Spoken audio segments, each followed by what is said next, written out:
ଉପନିଷେଦରେ ଅଛି ଏକାକୀ ନ ରମତେ। ସାଧାରଣ ଭାଷାରେ ଏହାର ଭାବାର୍ଥ ହେଉଛି ଯେ ଏକୁଟିଆ ଭଗବାନଙ୍କ ମନ ଲାଗିଲା ନାହିଁ, ତେଣୁ ସେ ସୃଷ୍ଟି ସର୍ଜନା କଲେ। ଜଣେ ମୁଁ ବହୁରୂପୀ ହୋଇଯାଏ, ଏପରି ସଂକଳ୍ପ ଦ୍ୱାରା ଭଗବାନ ମନୁଷ୍ୟମାନଙ୍କୁ ସୃଷ୍ଟି କଲେ।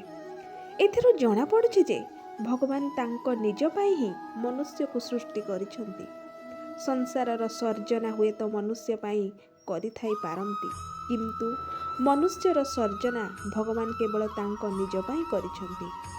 ଏହାର ପ୍ରମାଣ ହେଲା ଭଗବାନ ମନୁଷ୍ୟକୁ ଏପରି ଯୋଗ୍ୟତା ଦେଇଛନ୍ତି ଯଦ୍ୱାରା ସେ ତତ୍ତ୍ୱଜ୍ଞାନ ପ୍ରାପ୍ତ କରି ମୁକ୍ତ ହୋଇପାରିବ, ଭକ୍ତ ହୋଇପାରିବ, ସଂସାରର ସେବା କରିପାରିବ, ଏପରିକି ଭଗବାନଙ୍କର ମଧ୍ୟ ସେବା କରିପାରିବ। ମନୁଷ୍ୟ ସଂସାରର ଆବଶ୍ୟକତା ପୂରଣ କରିପାରିବ ଏବଂ ଭଗବାନଙ୍କ ଅଭିଳାଷ ମଧ୍ୟ ପୂରଣ କରିପାରିବ, ଭଗବାନଙ୍କୁ ମଧ୍ୟ କୃତାର୍ଥ କରିପାରିବ। ଏପରି ସାମର୍ଥ୍ୟ ଭଗବାନ କେବଳ ମନୁଷ୍ୟକୁ ଦେଇଛନ୍ତି, ଆଉ କାହାରିକୁ ସେ ଏପରି ସାମର୍ଥ୍ୟ ଦେଇନାହାନ୍ତି, ଦେବତାମାନଙ୍କୁ ମଧ୍ୟ ଦେଇନାହାନ୍ତି। ଭଗବାନ କ'ଣ ପାଇଁ ଲାଳାୟିତ? ସେ ପ୍ରେମ ପାଇଁ ଲାଳାୟିତ। ପ୍ରେମ ଭଗବାନଙ୍କୁ ଭାରି ଭଲ ଲାଗେ। ପ୍ରେମ ଏପରି ଅଲୌକିକ ଜିନିଷ ଯାହା ସମସ୍ତଙ୍କ ପାଇଁ ଆବଶ୍ୟକ। ଆସକ୍ତି ଓ ପ୍ରେମ ମଧ୍ୟରେ ବହୁତ ପ୍ରଭେଦ ରହିଛି।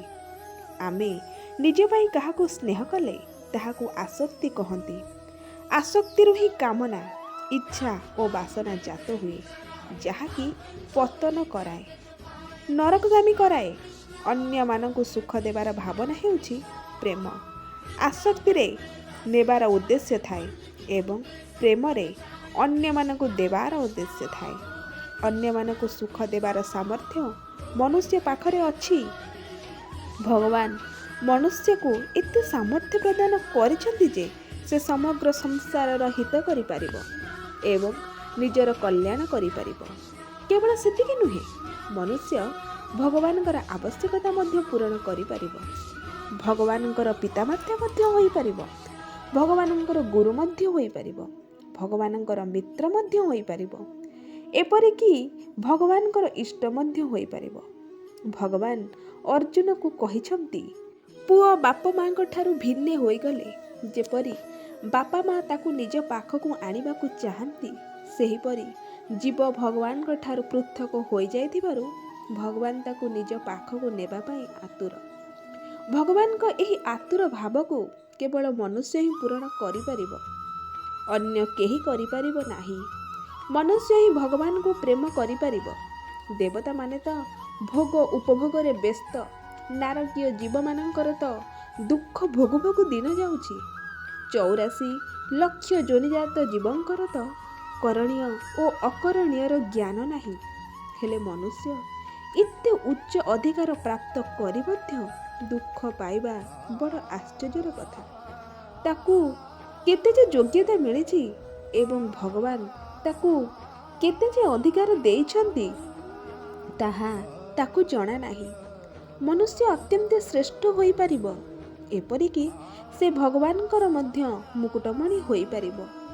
ଦୟାକରି ଟିକେ ଭାବି ଦେଖନ୍ତୁ, କେଡ଼େ ବିଚିତ୍ର କଥା। ଯେତେ ସବୁ ଭକ୍ତ ହୋଇଛନ୍ତି ସମସ୍ତେ ମନୁଷ୍ୟଙ୍କ ମଧ୍ୟରୁ ହିଁ ହୋଇଛନ୍ତି ଏବଂ ସେମାନେ ଏତେ ଉଚ୍ଚ ଶ୍ରେଣୀର ଭକ୍ତ ହୋଇଛନ୍ତି ଯେ ଭଗବାନ ମଧ୍ୟ ସେମାନଙ୍କୁ ଆଦର କରନ୍ତି। କେଡ଼େ ବିଚିତ୍ର କଥା। ଭଗବାନ ସାରଥି ହୁଅନ୍ତି, ଚାକର ହୁଅନ୍ତି, ଅଇଁଠାପତ୍ର ଉଠାନ୍ତି ଏବଂ ଘରର କାମଧନ୍ଦା କରନ୍ତି। ଯେପରି ମା ନିଜ ସନ୍ତାନର ପାଳନ କରି ଖୁସି ହୁଏ, ସେହିପରି ଭଗବାନ ମଧ୍ୟ ଭକ୍ତର କାମ କରି ଖୁସି ହୁଅନ୍ତି। ଭକ୍ତମାନଙ୍କ ପ୍ରତି ଭଗବାନଙ୍କର ବାତ୍ସଲ୍ୟ ଭାବ ଥାଏ। ଘାସ ମୁତୁରା ବା ଗୋବରିଆ ଗନ୍ଧାଉଥିଲେ ଗାଈ ସେହି ଘାସ ଖାଏ ନାହିଁ, କିନ୍ତୁ ସେହି ଗାଈ ନିଜର ନବଜାତ ବାଛୁରୀକୁ ଚାଟି ଚାଟି ସଫା କରିଦିଏ। ବାସ୍ତବରେ ସେ ବାଛୁରୀକୁ ସଫା କରିବା ପାଇଁ ଚାଟେ ନାହିଁ, ଚାଟିଲେ ଗାଈକୁ ଆନନ୍ଦ ମିଳେ। ଏହି ଆନନ୍ଦର ପ୍ରମାଣ ହେଉଛି, ଯଦି ଆପଣ ବାଛୁରୀକୁ ପାଣିରେ ଧୋଇ ସଫା କରିଦିଅନ୍ତି ତେବେ ଗାଈର କ୍ଷୀର କମିଯିବ, କିନ୍ତୁ ଗାଈ ଯଦି ନିଜେ ଚାଟି ଚାଟି ସଫା କରେ ତେବେ କ୍ଷୀର ଅଧିକ ହେବ। ଗାଈର ଜିଭ ଏତେ ଟାଣୁଆ ଯେ ବାଛୁରୀକୁ ଚାଟିଲେ ବାଛୁରୀ ଦେହରୁ ରକ୍ତ ବାହାରି ପଡ଼େ, ତଥାପି ଗାଈ ଚାଟିବା ବନ୍ଦ କରେ ନାହିଁ। କାରଣ ତାକୁ ସେଥିରୁ ଏକ ପ୍ରକାର ଆନନ୍ଦ ମିଳେ। ବାତ୍ସଲ୍ୟ ପ୍ରେମରେ ଗାଈ ସବୁକିଛି ଭୁଲିଯାଏ। ବାଛୁରୀର ନାମ ବତ୍ସ୍ୟ ଏବଂ ବାଛୁରୀ ପ୍ରତି ହେଉଥିବା ପ୍ରେମକୁ ବାତ୍ସଲ୍ୟ ପ୍ରେମ କୁହାଯାଏ। ଭକ୍ତର କାମ କରିବାରେ ଭଗବାନଙ୍କୁ ଆନନ୍ଦ ମିଳେ, ଖୁସି ଲାଗେ। ମନୁଷ୍ୟଠାରେ ଏତେ ଯୋଗ୍ୟତା ଅଛି ଯେ ସେ ଭଗବାନଙ୍କର ଇଚ୍ଛା ପୂରଣ କରିପାରିବ, କିନ୍ତୁ ସେ ଆଜି ସାମାନ୍ୟ ଅନ୍ନ ମୁଠାଏ ପାଇଁ, ପଇସା ପାଇଁ, ତୁଚ୍ଛ ଭୋଗ ପାଇଁ ଦ୍ୱାରେ ଦ୍ୱାରେ ବୁଲୁଛି। ରାମ ରାମ ରାମ। ହାୟରେ ମଣିଷ, ତୁ ଏ କ'ଣ କଲୁ? ଭଗବାନଙ୍କର ଆନନ୍ଦଦାତା ହୋଇ ତୁ ଆଜି ସ୍ୱସୁଖ ପାଇଁ ଲାଳାୟିତ ହୋଇ ଏଣେ ତେଣେ ବୁଲୁଛୁ। ଭଗବାନ ଭକ୍ତର କାମ କରିବା ପାଇଁ ଅପଯଶ, ତିରସ୍କାର ଓ ଅପମାନକୁ ମଧ୍ୟ ସହି ନିଅନ୍ତି। ଭଗବାନ ଭକ୍ତକୁ ବହୁତ ଉଚ୍ଚପଦ ଦେଇଛନ୍ତି। ଭଗବାନ କହନ୍ତି, ଯାହାଙ୍କର ସ୍ଫୁରଣ ମାତ୍ରକେ ଅନନ୍ତ ବ୍ରହ୍ମାଣ୍ଡ ରଚିତ ହୁଏ, ସେହି ପରମାତ୍ମା ଭକ୍ତର ବଶୀଭୂତ ହୋଇଯାଆନ୍ତି ଏବଂ ତାରି ଇଙ୍ଗିତରେ ନାଚିବା ପାଇଁ ପ୍ରସ୍ତୁତ ହୋଇଯାଆନ୍ତି। ଭଗବାନଙ୍କ ପାଇଁ ଦହି କ୍ଷୀରର ଅଭାବ ନଥିଲା। ନନ୍ଦ ରାଜାଙ୍କର 9 ଲକ୍ଷ ଦୁଧିଆଳି ଗାଈ ଥିଲେ, କିନ୍ତୁ ଗୋପୀମାନଙ୍କ ପ୍ରତି ଭଗବାନଙ୍କର ଏତେ ପ୍ରେମ ଥିଲା ଯେ ସେମାନେ ଘୋଳ ଦହିର ଲୋଭ ଦେଖାଇ ଭଗବାନଙ୍କୁ ନଚାଇ ପାରୁଥିଲେ। ସେମାନେ କହୁଥିଲେ, କହ୍ନେଇ, ତୁ ନାଚିଲେ ଆମେ ତୋତେ ଦହି ଦେବୁ। ଭଗବାନ ସାମାନ୍ୟ ଘୋଳ ଦହି ପାଇଁ ନାଚି ଦେଖାଉଥିଲେ। ହୃଦୟର ପ୍ରେମ ଭଗବାନଙ୍କୁ ବହୁତ ମଧୁର ଲାଗେ। ଭକ୍ତଙ୍କର ଭଗବାନଙ୍କ ଠାରୁ କିଛି ପାଇବାର କାମନା ଓ ଇଚ୍ଛା ନଥାଏ। ଭଗବାନ ପ୍ରିୟ ଲାଗନ୍ତୁ, ମଧୁର ଲାଗନ୍ତୁ, ଏହା ଥାଏ ଭକ୍ତଙ୍କର ଭାବ। ଏପରି ପ୍ରେମ ଭଗବାନ ଓ ଭକ୍ତ ଉଭୟଙ୍କୁ ଭଲ ଲାଗେ, ଅର୍ଥାତ୍ ଭକ୍ତ ଭଗବାନଙ୍କ ଠାରୁ ଆନନ୍ଦ ପାଆନ୍ତି ଏବଂ ଭଗବାନ ଭକ୍ତଙ୍କ ଠାରୁ ଆନନ୍ଦ ପାଆନ୍ତି। ଭଗବାନ ଓ ଭକ୍ତ ପରସ୍ପରକୁ ଦେଖି ଆନନ୍ଦିତ ହେଉଥାନ୍ତି। ଏତେ ଯୋଗ୍ୟତା ଥାଇ ମଧ୍ୟ ମନୁଷ୍ୟ ଦରିଦ୍ର ଓ ଅଭାବଗ୍ରସ୍ତ ହେବା ବଡ଼ ଆଶ୍ଚର୍ଯ୍ୟର କଥା। ସେ କେତେ ଶ୍ରେଷ୍ଠ, ହେଲେ କ'ଣ କରୁଛି ତାହା ତାହାର ଚେତନା ନାହିଁ।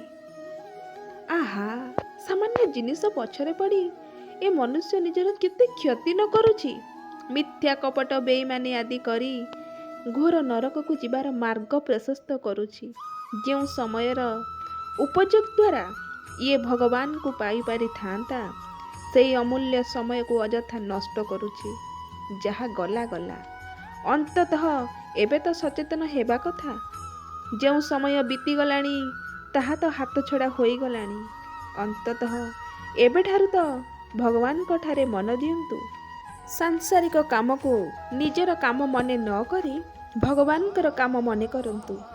ଏତିକିରେ ବି ଭଗବାନ ଖୁସି ହୋଇଯିବେ।